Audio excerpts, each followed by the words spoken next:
Pejabat Pendidikan Daerah Machang ditubuhkan pada tanggal 1 April tahun 2008. Sejarah awal penubuhan bermula pada 15 September 1982 dan dikenali sebagai PPD Tanah Merah Machang. Bermula 1 Januari 1986, PPD ini dikenali sebagai PPD Tanah Merah Machang dan Jeli apabila berlaku penstrukturan PPD seluruh Kelantan pada 1 April 2004. Ia dikenali pula sebagai PPD Pasir Putih Machang. Lokasi PPD Machang berada di kedudukan strategik iaitu di tengah-tengah negeri Kelantan.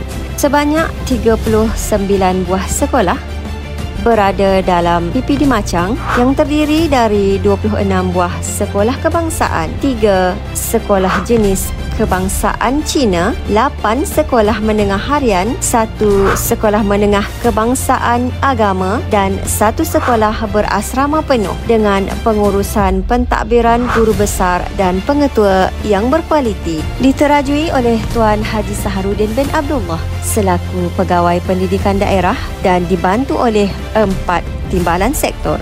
4 sektor utama iaitu sektor perancangan diketuai oleh Encik Kamal bin Mustafa dibantu oleh 2 orang penolong PPD. Sektor pengurusan sekolah diketuai oleh Tuan Haji Roslan bin Ali dibantu oleh 2 orang SIP Plus dan 7 orang penolong PPD. Sektor pembelajaran diketuai oleh Encik Zul bin Mamat dibantu oleh 4 orang SISC Plus dan 10 orang penolong PPD. Seterusnya, sektor pembangunan murid diketuai oleh Encik Muhammad Hazmi bin Arifin dan dibantu oleh 2 orang penolong PPD. Selain itu, terdapat sektor yang menyokong pengurusan PPD Machang iaitu sektor pengurusan, sektor pentaksiran dan peperiksaan serta sektor psikologi dan kaunseling. Sektor pengurusan turut dibantu oleh unit keuangan, infrastruktur dan perolehan serta unit sumber manusia, ICT dan pentadbiran am. Terdapat juga 10 orang juruteknik komputer yang membantu sekolah-sekolah menguruskan ICT.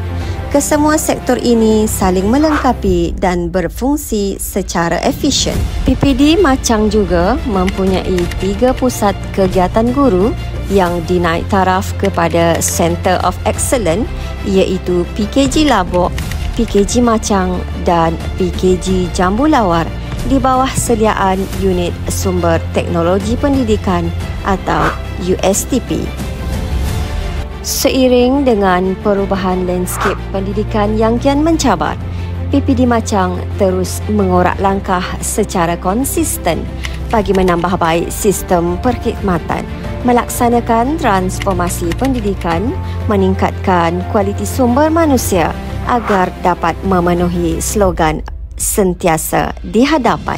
PPD Machang turut berbangga dengan pelbagai pencapaian dalam bidang akademik, sukan dan koakademik seperti pencapaian terbaik SPM Negeri Kelantan selama 12 tahun berturut-turut, pencapaian pingat emas dan memecah rekod kebangsaan bagi acara lompat kijang MSSM oleh adik Alia Batrisha dari SMK Temangan, pencapaian pasukan robotik SM Sains Machang dan SMK Abdul Samad di peringkat kebangsaan dan pelbagai lagi kejayaan yang telah dikecapi. Sesungguhnya, PPD Machang akan terus bertanggungjawab menjadi ejen perubahan yang dinamik bagi menuju kesejahteraan dunia pendidikan tersohor dalam landscape pendidikan negara.